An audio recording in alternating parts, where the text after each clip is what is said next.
Okay, today I'm going to talk about another quite long poem, as you can see. This one specifies in the title already that it is 20 rhymes, 20 couplets, that is, 40 lines, which is quite long for, yes, this type of shi poetry that Du Fu is such an important exponent of. They were never really into long-form poetry, the Chinese. Both each line and the type of expression in each line, and also the forms of the very poems, both tend towards quite extreme compression. And this one, that means that 40 lines is quite a long poem, and this belongs to a genre that I don't think we have discussed so far in this series. This is, strange to say it, a job application. I guess back then they didn't have CVs. Everything went word of mouth, or if you wanted to have try your luck with in a certain place of work or with a certain patron, you could always send them a poem instead of your CV. So that's what's going on here. This poem is called Presented to Commander Geshu, 20 couplets. 投贈哥舒開府二十韻. So 開府 is his title, Geshu is his name. 哥舒開府 is perhaps sounds a bit strange to begin with. Geshu開府, who is that then? Well, Geshu開府, his name was Geshu Han. He was actually one of the most prominent generals of this at this point in time. He was a Turk. That is, he was, in an ethnic sense, he was a Central Asian, but his father and his grandfather both had served in the Tang army.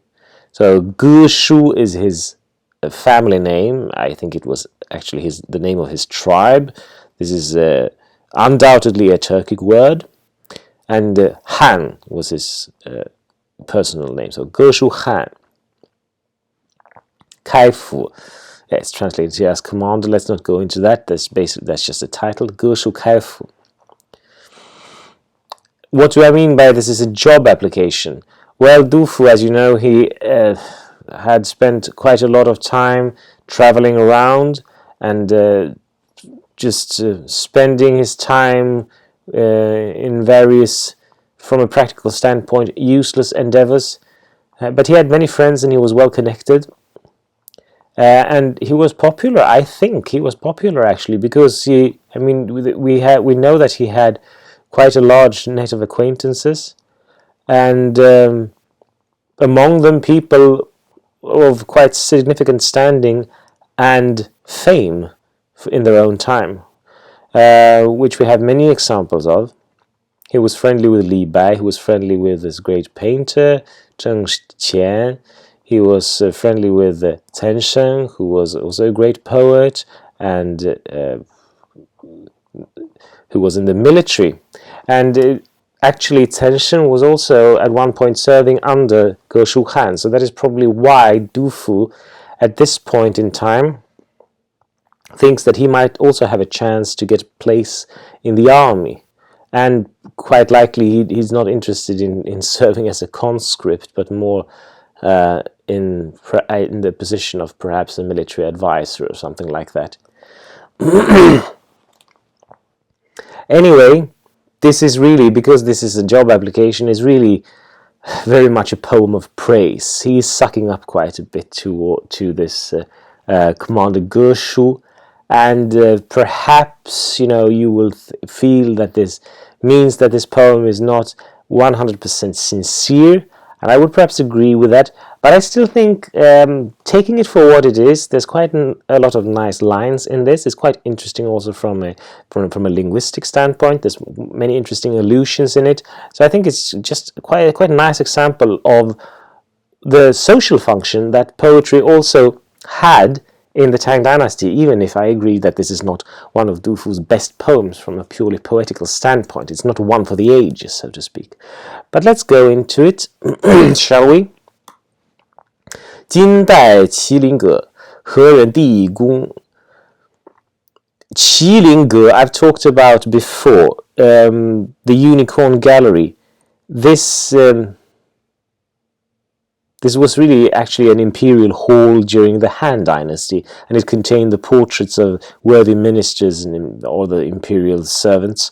So Qilingge is where you ended up if you had done something important for the emperor. And in the Unicorn Gallery of this age, 何人第一宫? What person is first in merit? Stephen Owen translates. Actually, it's strange, right? Because 第一宫, so the first deed, doesn't it sound like that? 何人宫第一 would perhaps be more like it, like for the sense that we're after here. But obviously the sense is right. Who is the first in merit, not who did the best deed. But the word order here is a little bit strange, I must say. 君王自神武，驾驭必英雄. Well, you know what the answer is. Who is the first in merit? It has to be Commander Geshu, right? But he doesn't say that right out. He says instead that our ruler, 君王,君王 refers to Xuanzong. Since he is so divinely warlike, of course, the people he surrounds himself with are heroes. 君王自神武, he is divinely warlike himself. 神武. This 神武, I feel it is extremely ancient. I can't point to an allusion now, but I think it would likely be in the Shi Jing or something like that. It's very conventional, at least. An ancient word.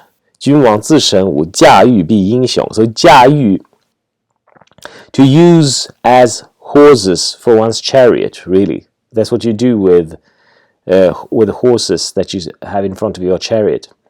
To hitch his team. To hitch to his team is what Stephen Owen says. The people he uses to pull his chariot are, of course, heroes. 开府当朝节，论兵卖古风. And among all of these, the commander, 开府, he stands out.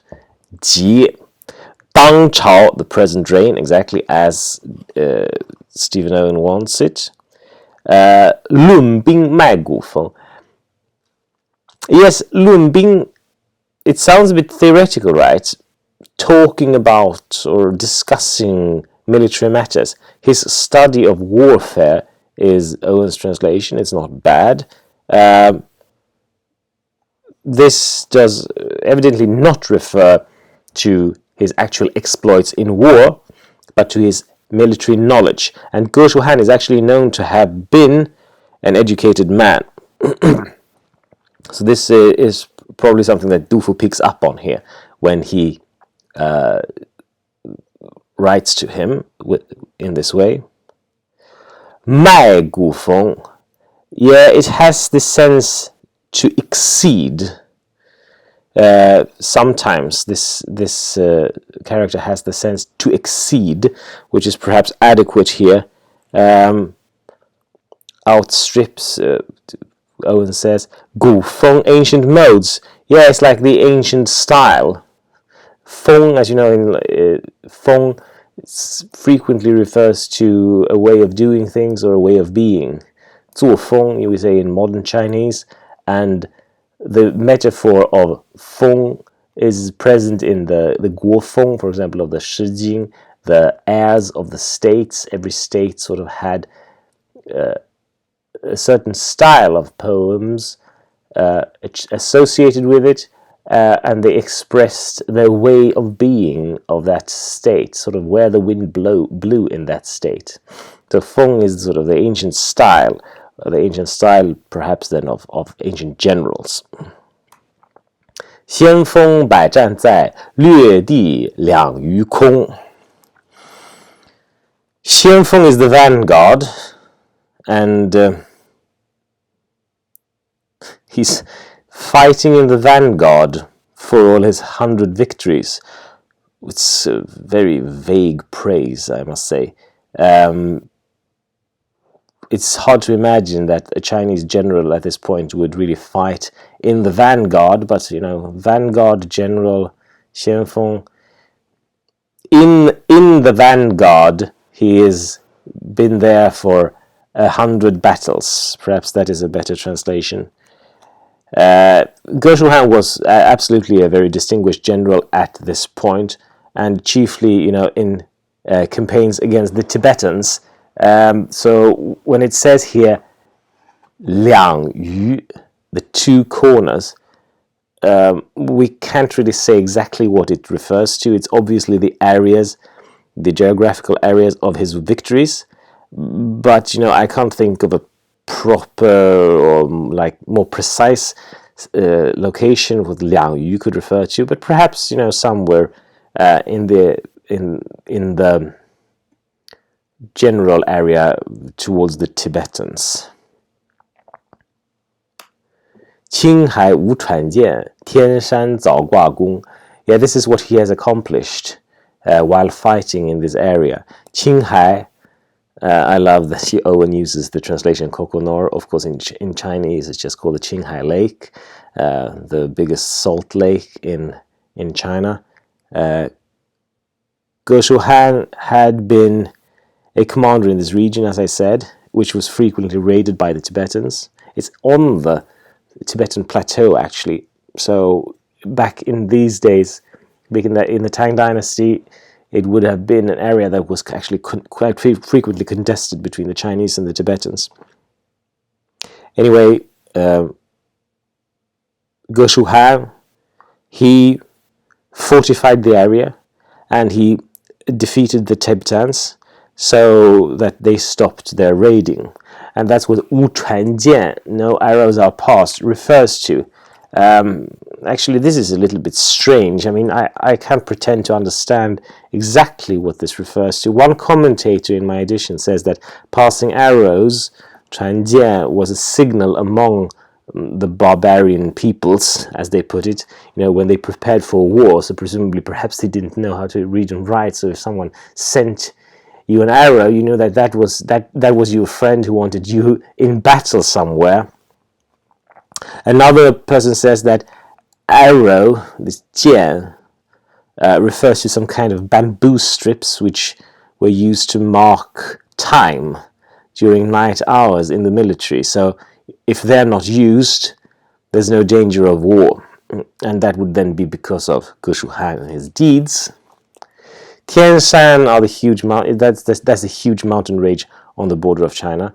I don't know if it refers, to a particular location, if that is where Geshu Han had a very important victory or something, but perhaps more likely it just means the general border regions.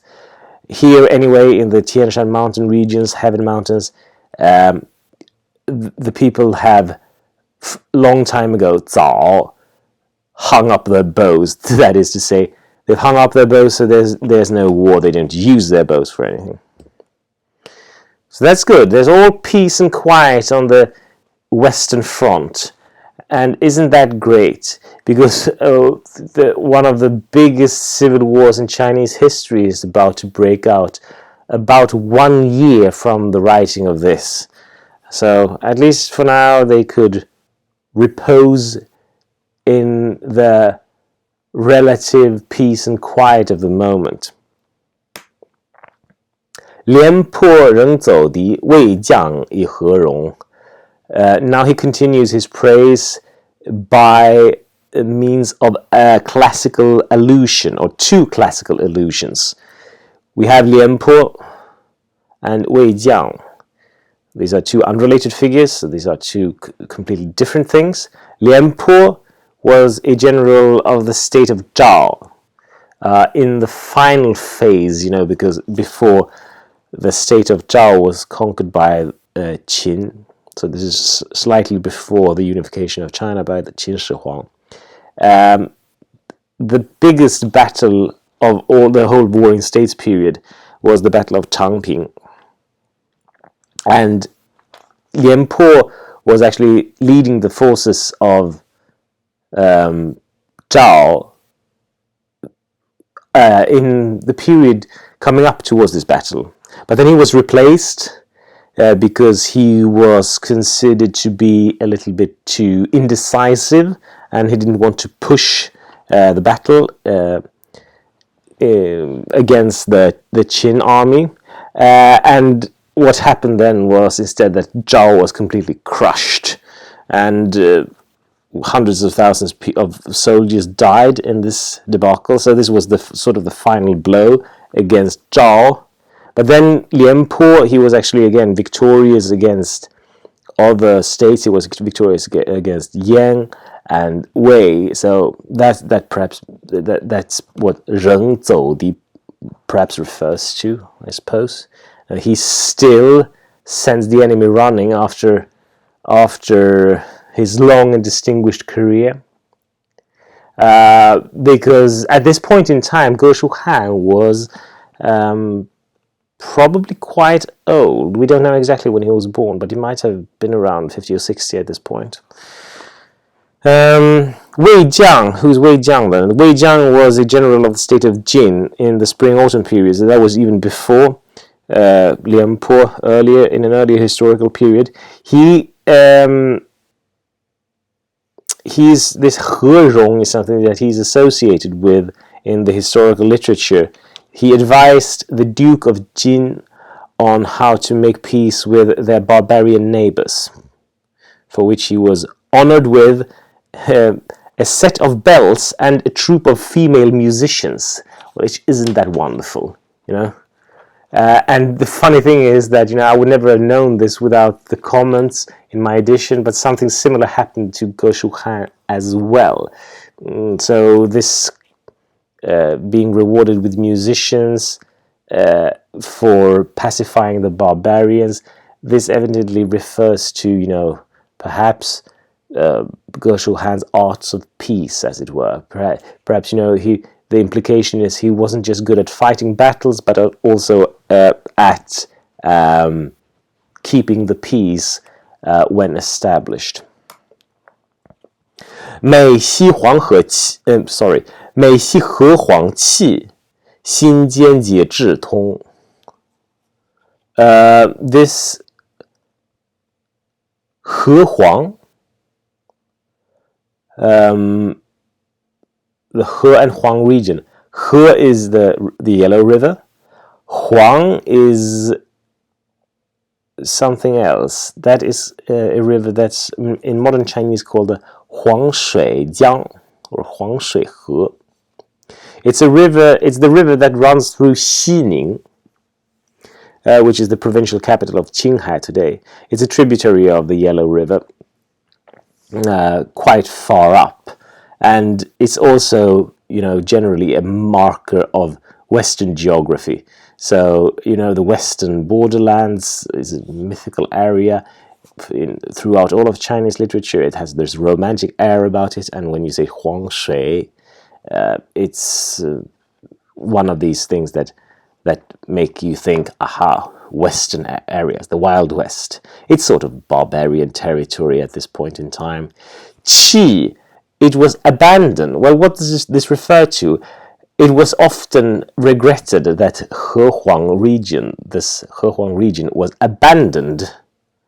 It refers to some transactions in this area that occurred between China and the Tibetans. So the Emperor Zhongzong, who was the predecessor of the present emperor at this point, Xuanzong.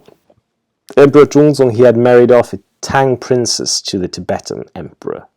And what happened was that the Tibetans later managed to persuade Tang to give up some border areas, ostensibly then for the princess's personal use. And thus these areas were abandoned, qi, by the empire. And these areas, they were later retaken by Geshu Han. So that's what this refers to. 心间解智通. This line is perhaps a little bit difficult to understand because it doesn't really follow the usual pattern of the poetic pattern in a 5-word regulated verse line. After the 2 first characters, there's usually a pause, and then the other 3 characters are something else. In this case, it's not really that. 心间 is not a finished unit. It's 心间节制通. So recently you also became 节制. And 节制, what is that? Well, it's the office of 节度使. 节度使 was the military governors in the Tang border regions, and Geshu Han was appointed to be a 节度使. It's like the order to become 节, like 节制later came to refer, very sort of as an abbreviation of 节度使.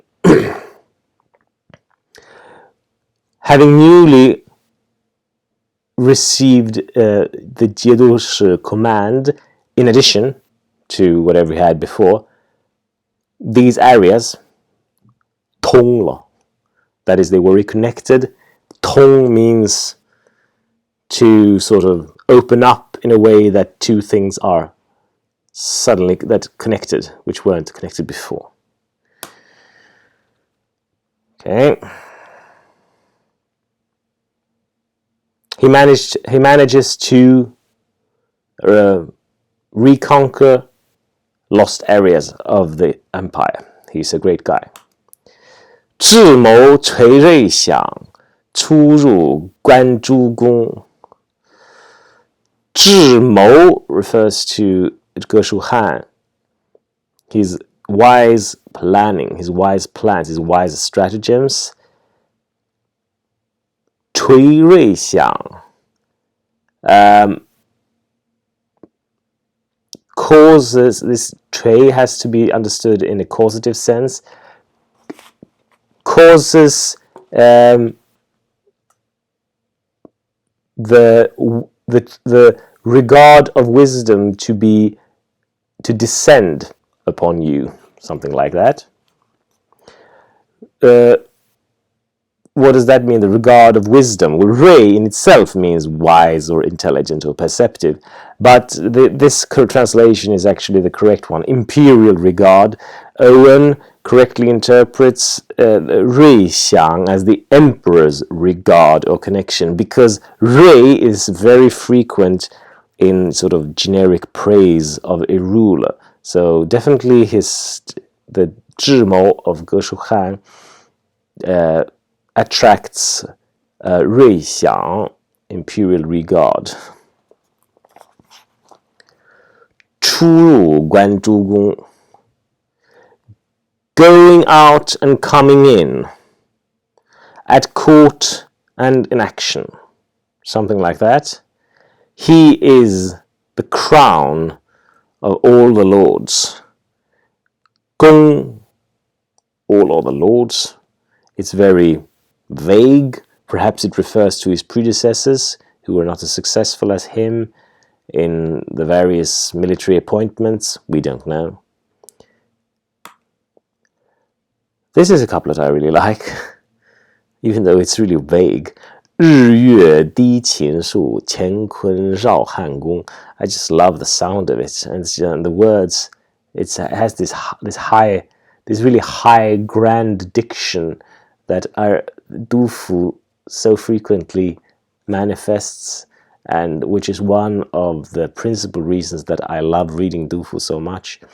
And in this case, this is a very nice sounding couplet, but when you ask yourself exactly what it means, it's less obvious. We can say that much. Now the general point is clear. The power of Tang turns it into the center of the cosmos, basically. Implicitly then because of Geshu Han's deeds. But 日月低琴树, I mean, sun and moon are lowered on the trees of Qing. It's as if wherever the sun and moon go down, the trees are the trees of Qin. That is, they are the trees of the Guangdong region. They are the trees of the center of Chinese civilization. Chinese civilization is everywhere in the world, something like that. All of the heaven and earth spin around the palace of the Han. That is, the palace of the race of Han, the palace of the Chinese. Yeah. It's mighty, isn't it? And in contrast, because of this, then this 胡人投逐北，渊马又从东. The 胡人, Tibetans and the like, they are grieved because they are 逐北, they are pursued to the north. That is, they've been defeated. And Yuan Ma, the Fergana horse, the horses from Da Yuan. I've talked about this in another poem. Da Yuan was the Central Asian region of the Fergana Valley, which produced mighty and wonderful horses. Again, these horses follow the way eastward, 从东. Because Geshu Han has restored the might of the Tang Empire, it becomes a natural attractor for all powers of the cosmos, sun, moon, heaven, and earth, and of course, uncooperative barbarians are repelled, and the great horses of the West are attracted. It's a wonderful poetic image. 受命边沙远，归来欲喜同。受命, he receives order. Really, again, it refers to where his governorate is in the west. 边沙远, 边沙, the frontier sands, they are far away. So he has received a mandate far away in the east. But when he comes back, 归来, 玉玺铜, the imperial seat, the imperial mat, there's a place for him on the imperial mat. He's feasted by the emperor. 宣池曾宠鹤，田猎就飞熊. This is impossible to understand without comments that explain it. So we'll go through the classical allusions here. 宠鹤, to begin with this. Favor crane. What? Well, it refers to a story about the spring-autumn duke, that is the spring-autumn period duke, who loved cranes. And he is said to have rode with a crane in his chariot. And so Xuan here is here. Owen just says palace stairs, but I think Xuan probably means carriage, because that is one of the ancient meanings of this word.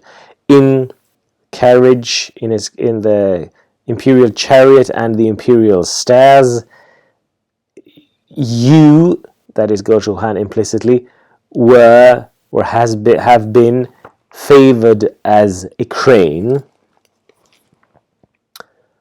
But when hunting, it was not a bear. 就飞熊. What? Again, what? This also refers to something quite fun. This refers to the king, the founder of the Zhou dynasty, King Wen, the cultured king. The cultured king, he had a minister, a helper called Jiang Ziya. And Jiang Ziya, before the two met, there was an oracle told to King Wen.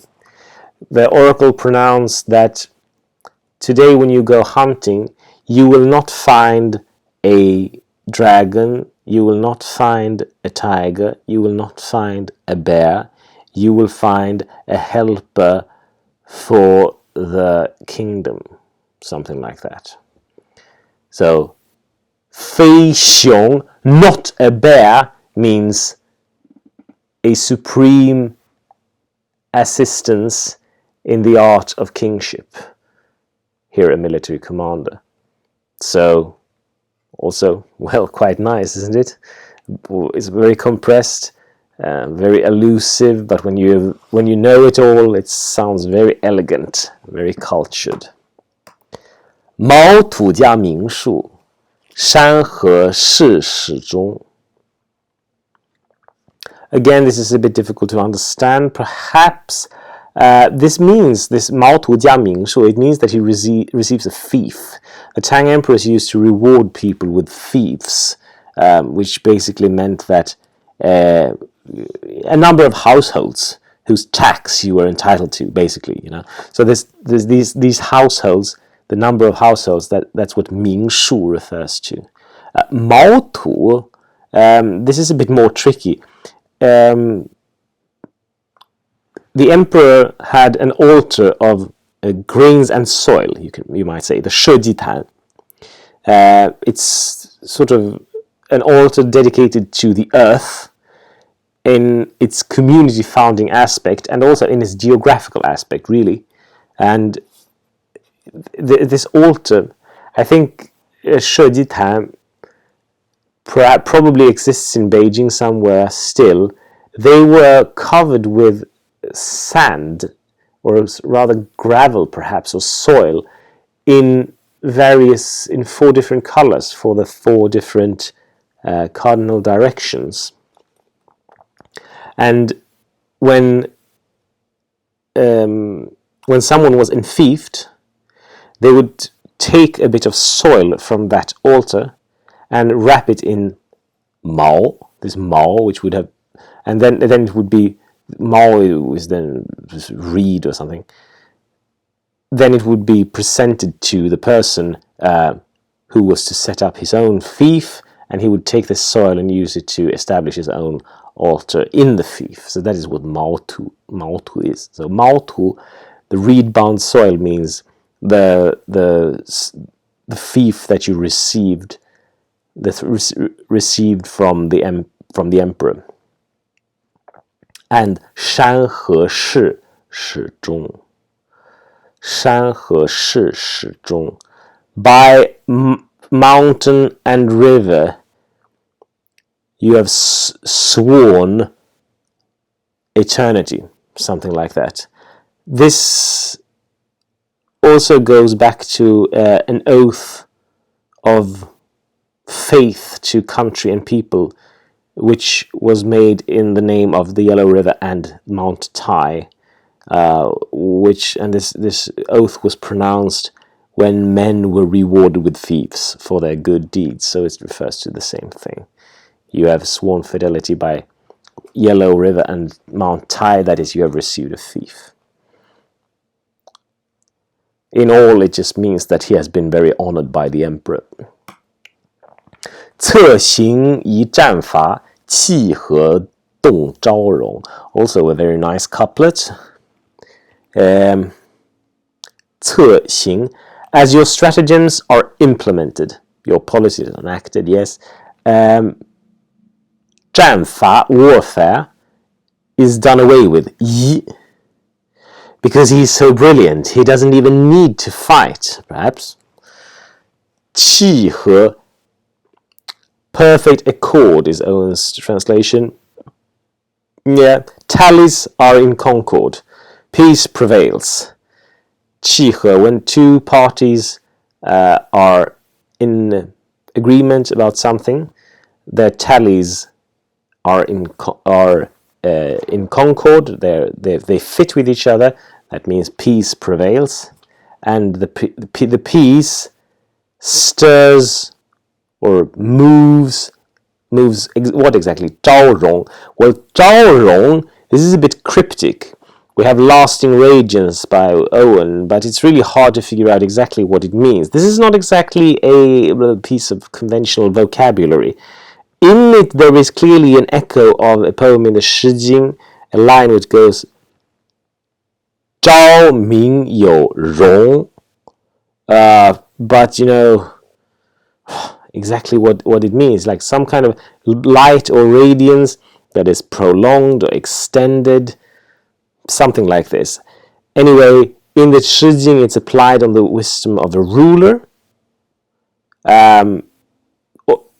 and of peace and concord in a kingdom. So the associations are at least clear, even if it's hard to tell what this word actually, if it has a specific meaning or anything. 气和动招容, lasting radiance. Yes, why not? 勋业清明上，交亲气概中。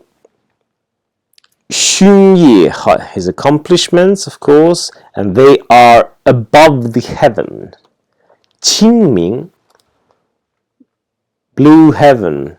清明, yeah, this is just heaven. It's dark heavens, yeah, dark because Ming means dark, I suppose.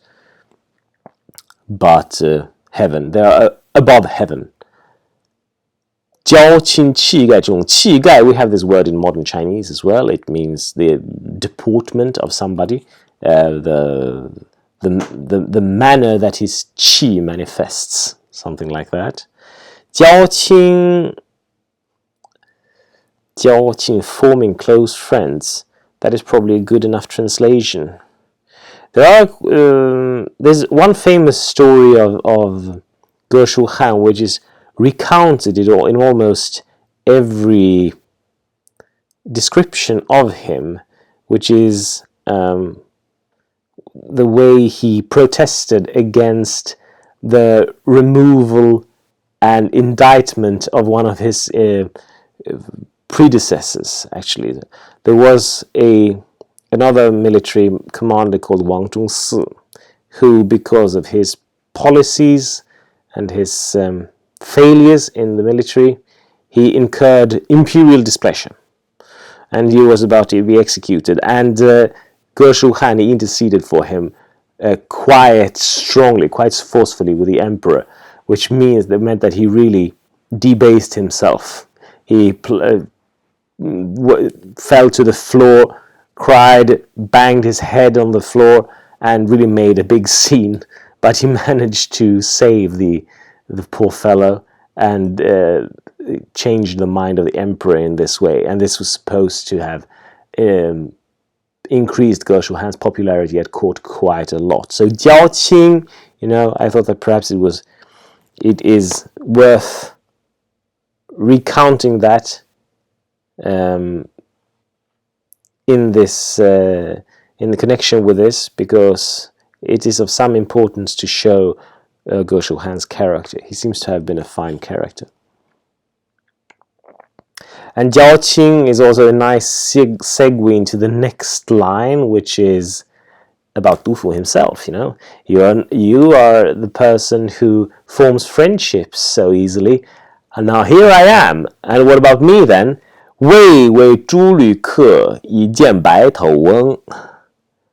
I have not been a visitor or client, here it says, with pearl slippers. 诸旅, yes, pearl slippers. This is a classical allusion again. It refers to Lord Chunshen of Chu, who was really one of the big personalities of the Warring States era, and he had a large retinue of various clients and preeminent people who advised him and helped him with various things, and they wore pearly slippers. He gave them pearl slippers as sort of a sign that you are on my team, something like that.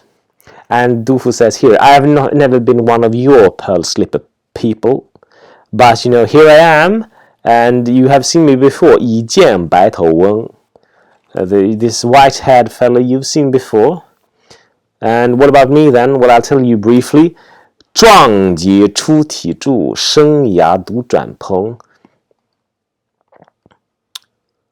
The principles of my strength, that is, the decisiveness of my youth, the ambitions of my youth, were at first inscribed on a pillar.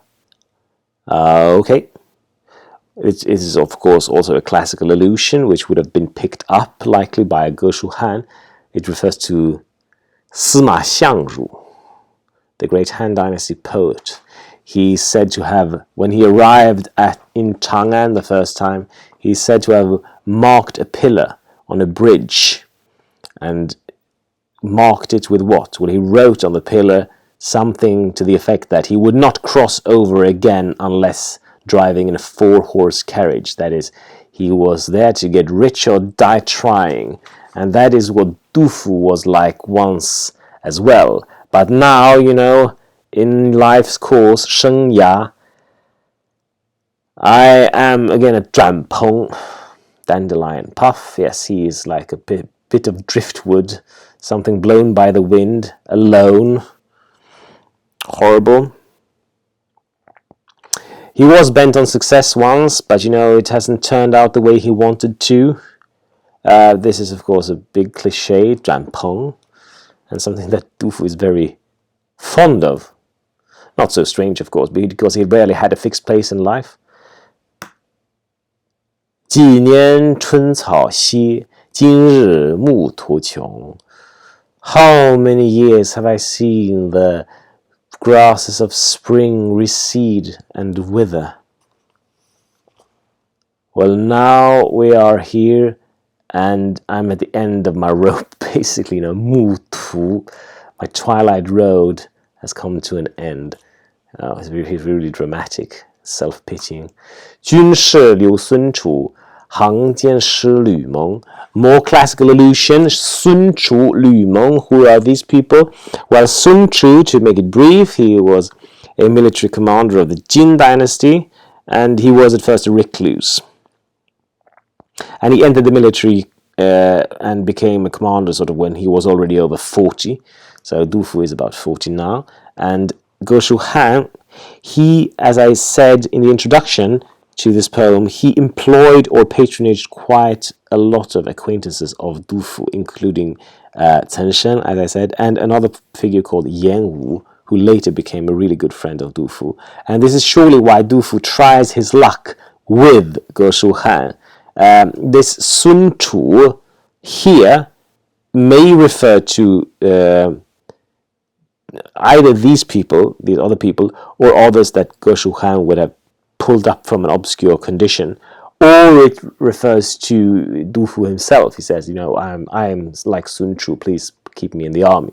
Or you have kept Sun Chu in the army, like you have kept many Sun Chu in the army that I know of, and you have picked out many Lü Meng from the ranks. And Lü Meng, he was a military commander also during the Three Kingdoms period. In the kingdom of Wu, he was promoted from the ranks by Sun Ce.